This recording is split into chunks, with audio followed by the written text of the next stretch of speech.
Hi guys! Mabuhay! It's me, your girl, InDaynaMo, and welcome back to my Taglish channel!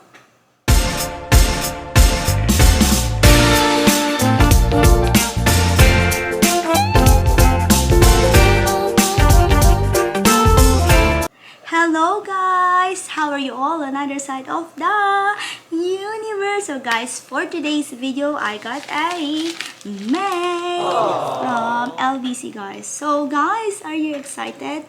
What's inside of this plastic mail? What are we waiting for? Happy watching!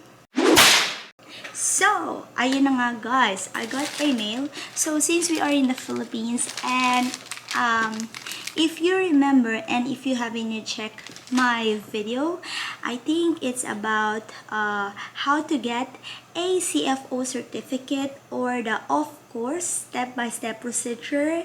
Ito yung online registration system if you are living or you will migrate to the other foreign land, or if you have a spouse, partner, and fiancé guys, foreigner guys. So kailangan nyo nito kasi kung wala kayo nito, ito ay hinahanap sa immigration aside from your visa and your passport. So, very strict sila ang immigration, naghahanap sila ng papel. So, doon sa aking first video, kung napanood nyo siya guys, I will put here. So, ayun na nga guys, or I put in my description box down below and you can check it out for yourself. So, anyways, I think that's 1 year ago, yung pinublish ko yung video na yun. Pero, since ngayon lang kami nakabalik ng Pilipinas, so I address this one in my brother's house, dun sa may Clark, sa Pampanga guys. So, ito yung na-receive niya. So, I think this is like 6 months after kong makuha yung after kong ma-file yung application for of course or the CFO guidelines guys. So certificate of guidelines siya guys. So sa ating I think it's from the Commission on Filipinos Overseas Workers siya. So, Commission on Filipinos Overseas siya, guys. So, ayan. Anyways, binuksan ng kapatid ko. So, I will show you lang kung anong laman. Ganito lang siya, guys. So, if you will apply for CFO or if you are waiting for your CFO, kasi meron siya, kung panood nyo yung aking first video about how to get a CFO certificate from the Commission on Filipino Overseas, ibibigay lang nila sa yung soft copy through your email and the hard copy will be sent through the address that you put already on the application. And yun yung hard copy. So, eto, dumating siya sa bahay ng kapatid ko kasi doon ko nga in-address. So, anyways, eto siya. Ganito siya kalaki.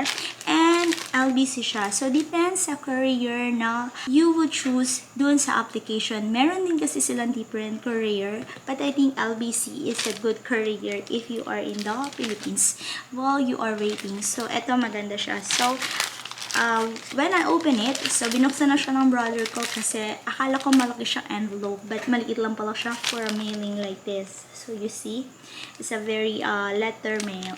So ito yung end patch regular kung tawagin nila guys. So they also have the, so makikita nyo dito guys, meron siyang from, and then makikita nyo kung saan galing counselor, and 2 is your name. And then they will put your the person you will put there also.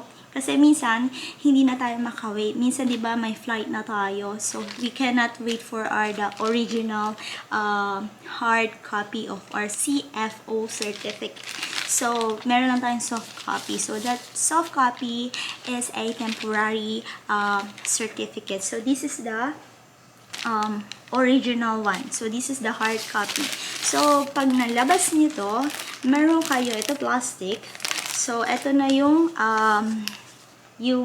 envelope. So, binuksan na siya ng kapatid ko. So, in front of this one, you can see also, I will show you lang guys, So, I will get something, a paper here, guys.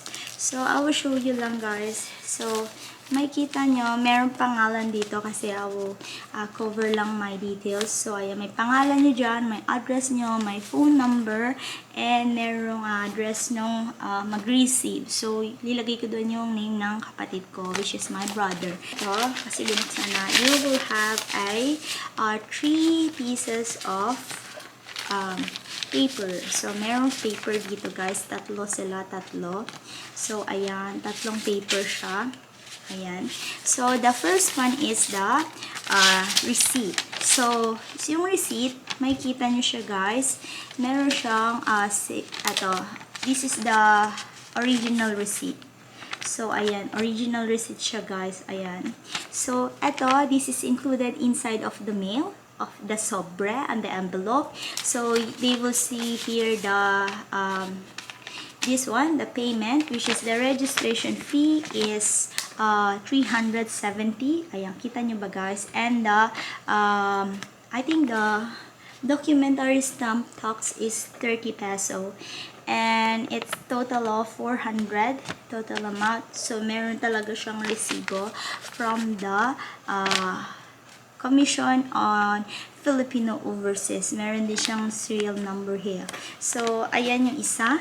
This is one of the papers. So, makikita nyo dito, guys, meron siyang small paper here. So, this is the passport. This is the sticker that I will show you aside from the receipt that I received dun sa my envelope. So, ayan. So, there's a reminder here, Tagalog, and reminder sa bottom, which is English. So, makikita nyo, guys, ilalagay nyo yung sticker sa on the 7 pages. So, sa 7 pages talaga, nilagay na, you put the sticker on your 7 pages of your passport na kailangan blank siya, guys, kasi doon titingnan ng immigration. 7 talaga siya, guys, ha? Hindi siya pwedeng 8, 9, 6. Hindi siya pwedeng 5. Kailangan 7, guys. 7 talaga, 7. So, I'm not sure kung kapag lumay passport mo and meron tatak, hindi ko lang alam kung anong gagawin. Basta 7 daw, guys. So, CFO registration sticker on page 7 on your passport. So, or to the next blank pages. So, ayun na yun. Nasagot na natin. So, kapag yung pang number 7 nyo, guys, ay meron ng stamp, you need to put the sticker on the next page, which is blanco, which is blank. So, ayun na, guys. Yun na ang sinabi. Kapag may stamp na yung page 7 nyo, you put the sticker on the next page, which is blank. Kailangan blanco, guys, ha? Walang stamp dapat. So, anyways, after that, guys, I got the sticker. So, yung sticker, guys, ayan. So, this is the sticker. So, ayan yung sticker niya, guys. So, may sticker, ito lang siya, guys, ayan. Square lang siya, may sticker, may logo ng Commission on Filipinos. Ayan, nakita nyo. Ayan, tapos may, siya, sealed. Talagang, siya, ha, original, hindi siya fake. Hindi siya fake news. Meron din siyang QR code here. Tapos, yung name ko nandito. Tapos, yung date, which is 2021, guys.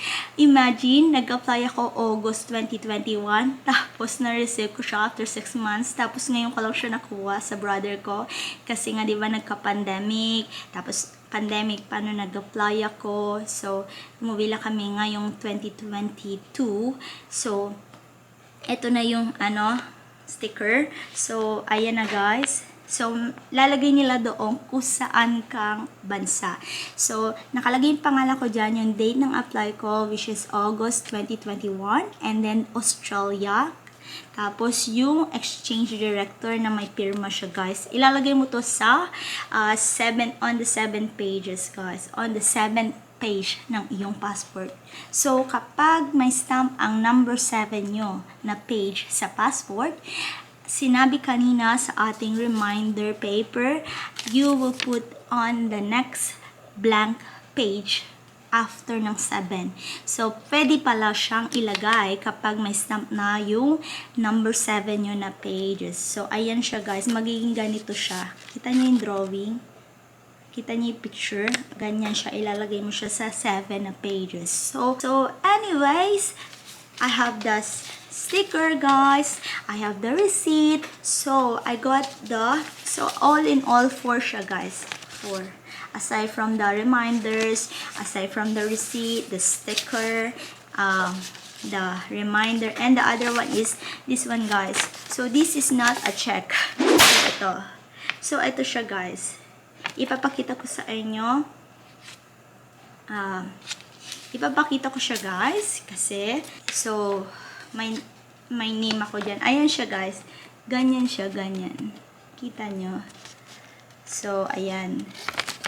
So, para siyang, check guys. Tapos, nakalagay yung commission on Filipinos, and then guidance, and counseling certificate, and then they will put your name, who's the applicant, they will verify here the date, which is August 2021, yung pirma ng mga verified people, yung head, verified people, the supervising, the signing officer, and then my certificate number over here, and then meron kang picture dito guys, kasi diba kapag applicant ka, meron ka kailangan na ibigay na picture sa kanila. So, ayan, ganito ang certificate.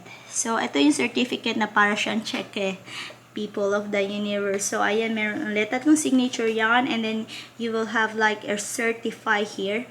So, anyways, ayun na nga guys ang ating hard copy stickers na lalagay natin sa ating passport.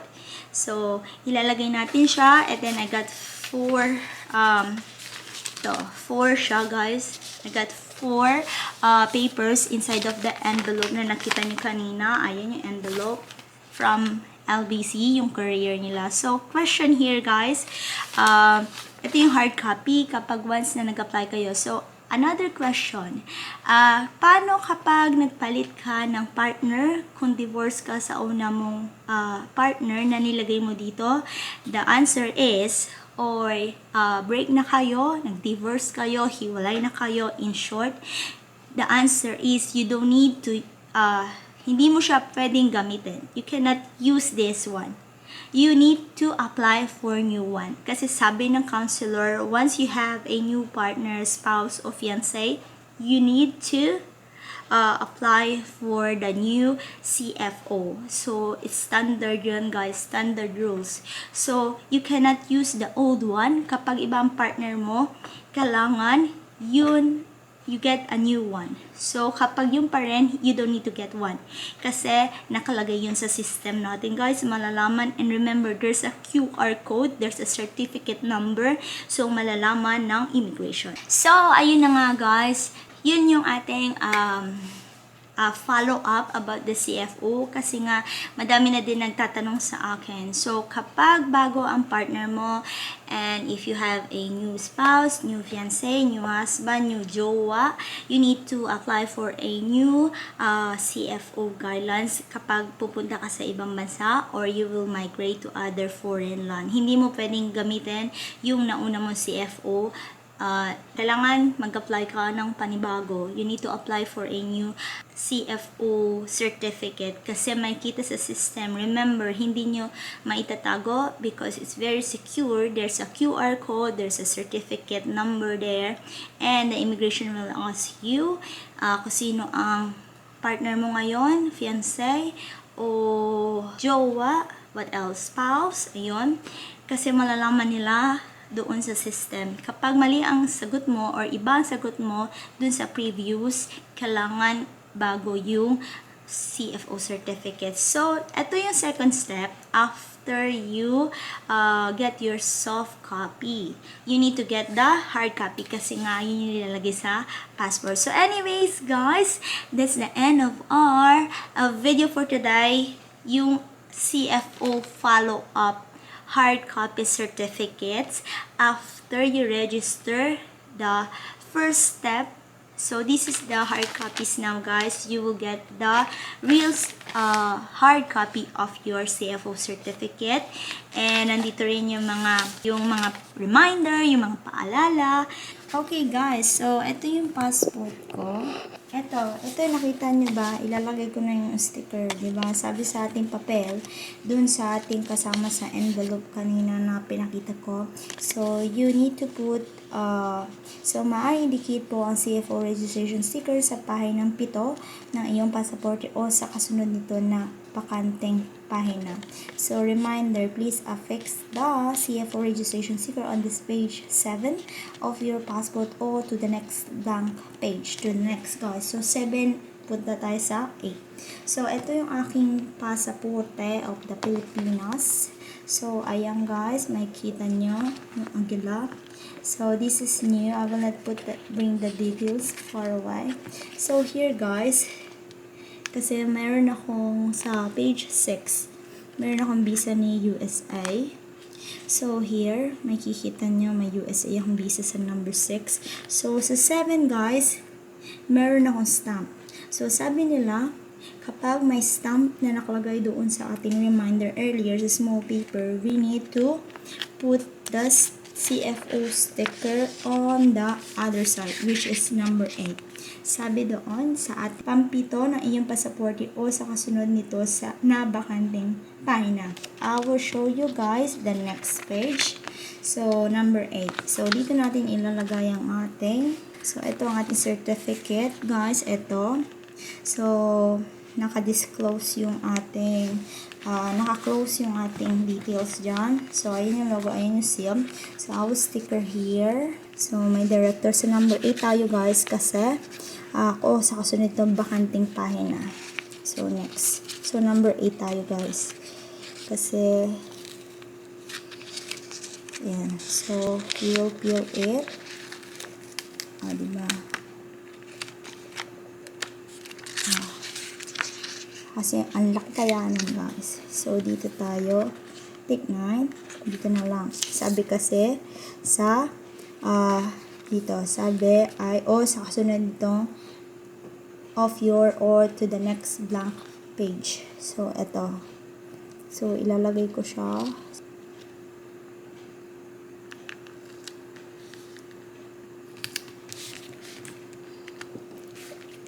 So diyan guys. So ayan, nakita nyo, number 8. Kasi sabi naman sa kasunod nito na bakanting pahina.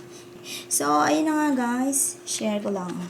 So, yes guys, I hope you enjoy watching and I put their links, the CFO links in my description box down below and you can check it out for yourself.